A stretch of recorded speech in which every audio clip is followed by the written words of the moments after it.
8 million pesos po na halaga ng smuggled na sigarilyo nasabat po sa dalawang Chinese national dito po sa lalawigan ng Pangasinan.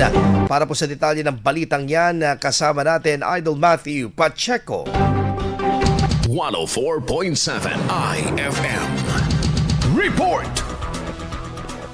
Nasamsam ng Pangasinan Police ang mahigit 8 milyong pisong halaga ng ilegal na sigarilyo sa isang operasyon sa Labrador, Pangasinan nitong 21 ng Enero. Aabot sa 101 kahon o mahigit 5,000 rims ng hinihinalang smuggled cigarettes ang natagpuan sa loob ng isang puting closed van na nasabat sa checkpoint. Dalawang Chinese nationals ang inaresto, isang 40 anyos na driver na residente ng Sampaloc, Manila at isang 44 anyos na lalaki na hindi pa matukoy ang tirahan. Kabilang sa mga nakumpiskang sigarilyo ang iba't ibang brand ng Modern at 4-star na tinatayang may kabuang market value na 8,055,000 pesos. Maayos na inventaryo ang mga ebidensya at isinailalim na sa kustodiya ng Bureau of Customs para sa pagsasampa ng kaukulang kaso laban sa mga sospek. Iginit naman ang pulisya na paiigtingin pa ang koordinasyon ng iba't ibang ahensya laban sa smuggling upang maprotektahan ng ekonomiya at kapakanan ng publiko. Kasama mula rito sa IFM Dagupan, ako po si Idol Matthew Pacheco. Tatak IFM!